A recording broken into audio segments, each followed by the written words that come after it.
আমিনগাঁৱত নিৰ্মীয়মান তিনিখনকৈ ষ্টেডিয়াম পৰিদৰ্শন মুখ্যমন্ত্ৰী ডক্টৰ হিমন্ত বিশ্ব শৰ্মাৰ শীঘ্ৰেই নিৰ্মাণৰত আন্তঃৰাষ্ট্ৰীয় পৰ্যায়ৰ এটা ছুইমিং পুল মুকলি হ'ব বুলি ঘোষণা মুখ্যমন্ত্ৰীৰ অত্যাধুনিক ছুইমিং পুলটোৰ লগতে 40জন খেলুৱৈৰ বাবে উপলব্ধ থাকিব হোষ্টেলৰ ব্যৱস্থা এই ছুইমিং পুল পৰিচালিত হ'ব স্পৰ্টছ অথৰিটি অফ ইণ্ডিয়াৰ দ্বাৰা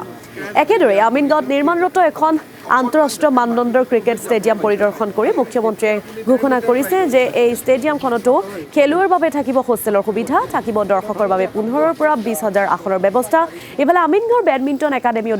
পৰিদৰ্শন কৰে মুখ্যমন্ত্ৰীয়ে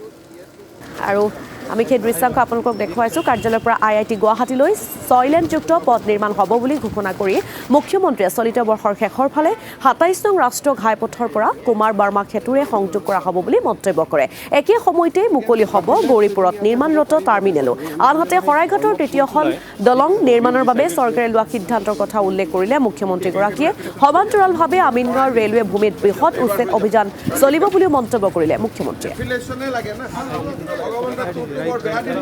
আমাৰ সুইমিং পুলটো সুন্দৰভাৱে নিৰ্মাণ সম্পূৰ্ণ হৈছে এতিয়া এই সুইমিং পুলটো আমি বা সুইমিং প্ৰশিক্ষণ শিবিৰটো চলাবৰ বাবে আমি স্পৰ্টছ অথৰিটি অফ ইণ্ডিয়াক সুইমিং পুলটো আমি তেওঁলোকক চলাবৰ কাৰণে দিম 40 জন প্ৰশিক্ষাৰ্থীয়ে ইয়াত প্ৰশিক্ষণ ল'ব পাৰিব আৰু নেশ্যনেল গেমছৰ দৰে খেল হ'ব পাৰিব ইতিমধ্যে আমাৰ বেডমিণ্টনৰ এইটো উৎকৃষ্টতম কেন্দ্ৰ হিচাপে পৰিগণিত হৈছে এতিয়া ক্ৰিকেট ষ্টেডিয়ামটো আমি অনুমান কৰিছোঁ যে ডিচেম্বৰৰ পৰা মাৰ্চৰ ভিতৰত ইয়াৰ নিৰ্মাণ কাৰ্য শেষ হ'ব বেডমিণ্টন আৰু ছুইমিং পুলৰ বাবে 100 জন খেলুৱৈ থাকিব পৰা দুটা হোষ্টেল বনাইছোঁ আৰু ক্ৰিকেটৰ বাবেও 200 গৰাকী পুৰুষ মহিলা বা আন্তৰ্জাতিক কোচ থাকিব পৰাও আমি ফ্ল্যাট বনাইছোঁ ৰেলৰ মাটি অসম চৰকাৰে লিজত ল'ব খুজিছে যাতে আমি মাল্টি লেভেল কাৰ পাৰ্কিং এটা বনাব পাৰোঁ তাৰো কাম কাজ ইতিমধ্যে চলি আছে ডিসি অফিস হ'ল জুডিচিয়াৰী হ'ল বা আমাৰ সেন্সাছৰ অফিস হ'ল ইমান কেইটা ক্ৰীড়া প্ৰকল্প হ'ল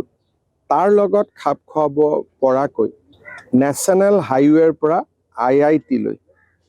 আমাৰ ডিসি কোৰ্টৰ বা জিলা আয়ুক্তৰ কাৰ্যালয়ৰ মাজেদি 6 লেন যুক্ত এটা ৰাস্তাৰ কামো ইতিমধ্যে আৰম্ভ হৈছে এইবাৰ মেঘালয়ত নেশ্যনেল গেমছ হ'ব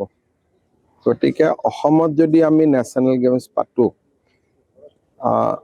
30 চনৰ আগত আমি পাতিব নোৱাৰো কাৰণ নৰ্থ ইষ্টত একেৰাহে দুখন গেমছ নিদিব এইবাৰ যেহেতু বহুত দিনৰ পিছত শিলঙে লাগি পাইছে আমাৰ এপ্লিকেশ্যন আছে কিন্তু মই ভাবো বেক টু বেক নৰ্থ ইষ্টত দুখন নিদিব কিন্তু চেষ্টা থাকিব নহলে 2030 হ'ব লাগে শৰাইঘাটৰ তৃতীয়খন দলং হ'ল ৰেলৰ ওপৰত আমাৰ আমিনগাঁৱৰ মানুহখিনি উচ্ছেদিত হ'ব লাগিব সেইকাৰণে তেওঁলোকক আগিয়াথুৰিত মাটি দিয়াৰ এটা প্ৰক্ৰিয়া চলি আছে সেইটো সম্পূৰ্ণ হ'লে আমি তেওঁলোকক মাটিৰ পট্টা দিম তাৰ পিছত মাটিখিনি ৰেল দলংখন বনাব পাৰিব মানুহখিনিৰ কষ্ট হ'ব বুলি অকণমান মই পিছুৱাই থৈছোঁ